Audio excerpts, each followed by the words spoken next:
When Joe Raso, along with his wife Grace, opened Raso Realty at 4812 Cape Coral Street on June 11, 1973, little did he know what the impact of this small real estate business would be on so many lives and on the development of the young and emerging city.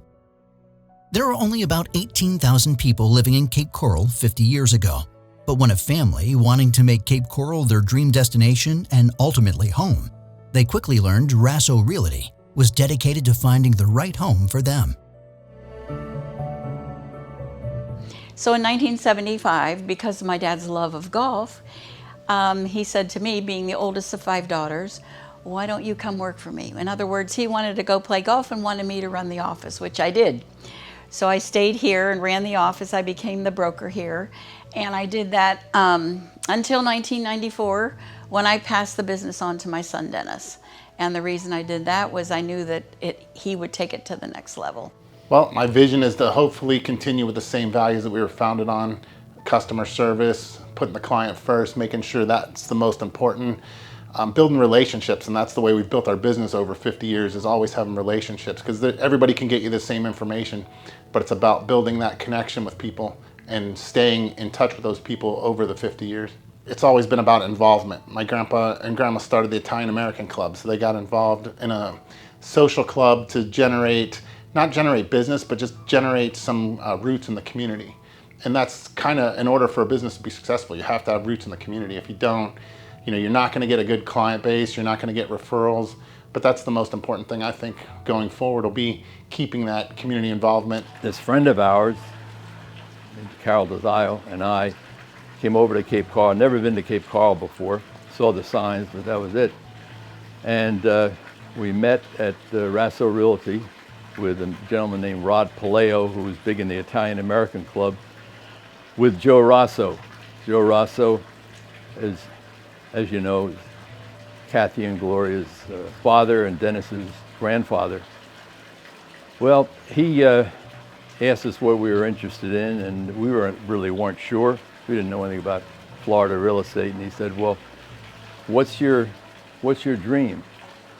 Well, I guess it's to have a place in the sun in Florida on water.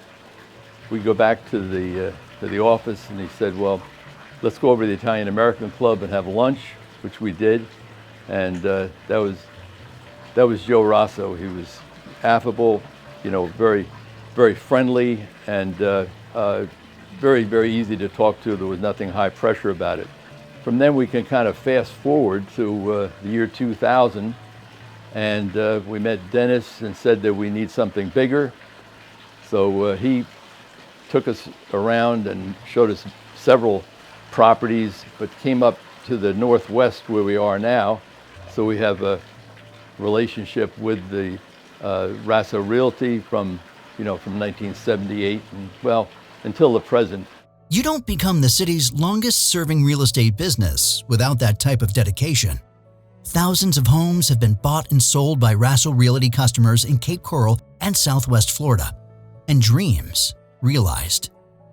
I've been a realtor here with Raso Realty since 1990. When you've worked here as long as I have, you actually become an extension of the Raso family.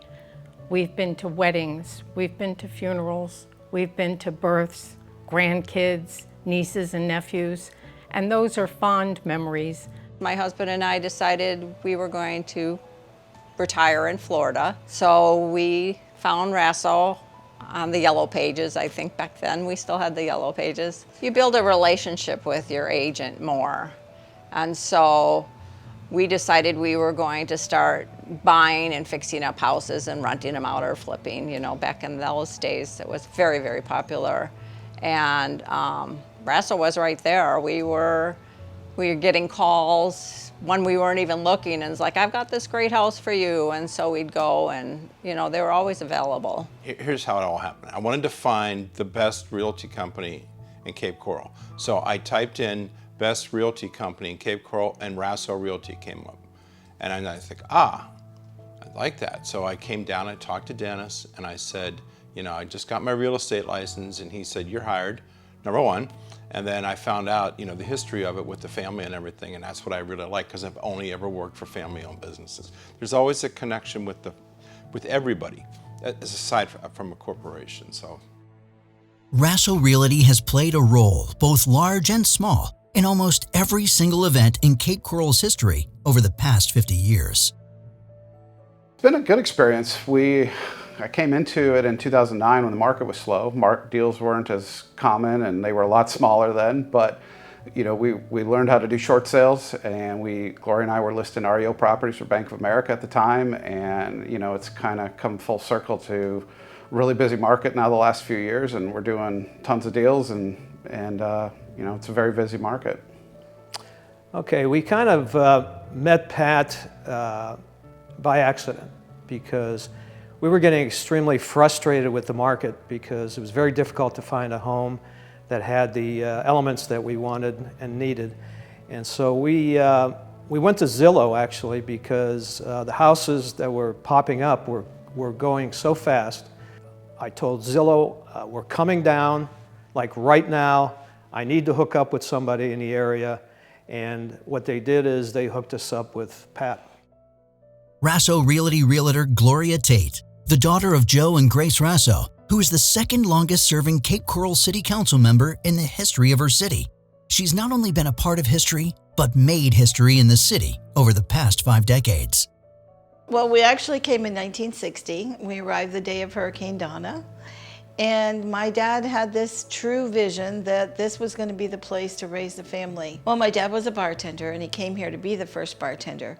But one day he came home and told us he had had enough, and he wanted to go into the real estate business. So we helped him study, and he became a realtor with Gulf American Land Corporation. And he was what they call a closer, and I need to tell you this. He was a TO man, so he had microphones in his office, and when he saw that people were not going to be able to close, he would come in, do his thing, and somehow convince them to buy the land. He was a salesman. He was the true art of a salesman. And I think that is what inspired me. Well, this building was built in 1963, and it was across the street from what was the Nautilus Hotel and the general store and the bar where he worked at night. So he looked at that building all the time, and he realized that that was something he wanted to own. And that is how Raso Realty came into being. Our roots go so deep that people believe that we do understand what's going on in the community. We do keep up with rules and laws and changes. One of the reasons I got into politics was because I was at odds with the city over real estate. And I thought, well, let me see if I can make a difference there. So our office was always in tune with what was going on in government and what was going on with Raso Realty and how it would impact the residents in Cape Coral. We moved here in 1973, and just this year I realized that the purchase of the home that my mom and my brother came in April of 1973 must have been through Raso Realty. And I had met Gloria Tate through a church relationship, and she sold that house and helped me find the property to build another on Lake Shamrock. And we also then sold that house, or I sold that house after a divorce. She helped me find a condo to rent, and then when I was ready to settle into home ownership again, she helped me find this house here off of Academy. Then she also helped my son find a home. She helped him find a home to rent, and then eventually a home to buy. When Raso started 50 years ago, it was always the vision to leave a legacy here in Southwest Florida. And the next generation of Raso family looks forward to building on the tremendous legacy that has been established. Just a few hallmarks for this amazing firm. The opening of 2 new city halls, one in 1974 and the next in 2001. Cape Coral's first hospital opened in 1977. The opening of the Midpoint Bridge in 1997.